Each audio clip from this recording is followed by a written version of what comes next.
Shalom Bapak Ibu dan semuanya yang saya kasihi dalam kasih Tuhan kita Yesus Kristus.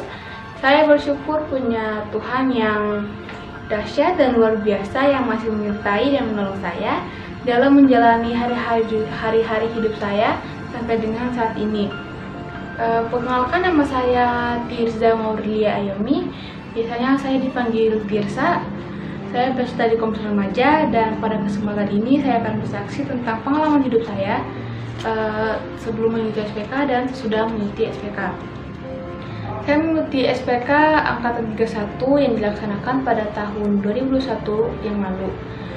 Sebelum mengikuti SPK, saya benar-benar tidak tahu tentang SPK karena dulu di gereja lokal di mana saya beribadah, itu di Papua, saya tidak pernah tahu tentang SPK. Saya tahu tentang SPK ketika pindah di Tegal dan beribadah di GBI Asem 3 Tegal. Sebelum Bapak Ibu dan semuanya yang saya kasihi, sebelum mengikuti SPK, saya benar-benar tidak mengerti keberadaan saya sebagai orang Kristen atau anak Tuhan. Memang saya selalu beribadah, berdoa, tetapi kadang hal itu saya lakukan karena suatu rutinitas saja, atau biasanya karena dipaksa oleh orang tua, sehingga saya melakukan hal tersebut. Kehidupan rohani saya pun biasa-biasa saja. Kadang suka marah-marah, sifat acuh-acuh, malas, dan sering dilarang diri saya. Dulu saya berpikir bahwa mengikuti Tuhan dan menjadi milik Tuhan itu bukan sekarang. Nanti setelah saya besar, habis kuliah dan punya pekerjaan, barulah saya mengikuti Tuhan dengan sungguh-sungguh. Bapak, Ibu, dan semuanya saya kasih dalam kasih Tuhan, perubahan yang begitu besar jadi dalam diri saya sejak saya mengikuti SPK, yaitu bahwa ternyata apa yang selama ini saya pikirkan sebelum masuk dalam komunitas SPK itu salah dan bertentangan dalam ajaran firman Tuhan. SPK mengajarkan banyak hal yang mengubah hidup saya. Saya benar-benar mengerti dan memahami bahwa Tuhan Yesus begitu mengasihi saya, dan Tuhan Yesuslah satu-satunya jalan keselamatan, jalan kehidupan, dan kebenaran ke surga, seperti yang difirmankan dalam Yohanes 14 ayat 6. Yesus berkata bahwa Akulah jalan dan kebenaran dan hidup, tidak ada seorang pun yang datang kepada Bapa kalau tidak melalui Aku. Selama mengikuti SPK, saya sangat diberkati dengan semua materi yang sangat berkesan dan menjadi rema dalam hati saya, yaitu materi tentang baptisan air, bahwa Tuhan Yesus sendiri yang memberikan teladan baptisan air kepada kita ketika Ia dibaptis oleh Yohanes Pembaptis di Sungai Yordan.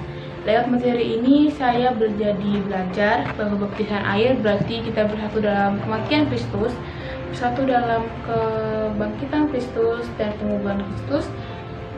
Manusia lama saya diubahkan, dilahirkan kembali menjadi manusia baru merdeka dalam Tuhan. Saya juga tahu, yakin, dan percaya dalam iman bahwa setelah dibaptis, nama saya telah dipindahkan dari buku kematian ke dalam buku kehidupan dan menerima jaminan keselamatan dari Tuhan Yesus. Saya sangat bersyukur karena setelah saya mengikuti SPK, hal yang masih saya praktekkan sampai saat ini adalah saya selalu berdoa, membaca Alkitab untuk pertumbuhan rohani saya. Menurut saya SPK ini harus diikuti oleh setiap orang Kristen untuk mengalami perubahan dalam Tuhan. Saya juga bersyukur bisa ada di antara peserta SPK yang juga luar biasa, karena dengan kesehatian kami dan dengan kekompakan kami saling memberi dukungan sehingga kami semua boleh menyelesaikan sesi SPK di Angkatan 31 ini dengan segala baik, dan tentunya itu semua atas campur tangan Tuhan Yesus. Untuk di akhir kesaksian ini, saya mau mengajak Bapak Ibu, kakak-kakak, dan adik-adik yang belum mengikuti SPK, ayo mari bawa hidupmu diubahkan melalui SPK Angkatan 32 yang akan segera dimulai dalam bulan ini, yaitu pada tanggal 20 Februari tahun 2022. Mengikuti SPK akan membawa kita untuk mengalami Tuhan dan kuasa firman-Nya, dan terus bertumbuh menjadi murid sejatinya Tuhan, dan hidup kita akan diubahkan untuk menjadi lebih baik. Demikian kesaksian saya. Tuhan Yesus memberkati kita semua. Shalom.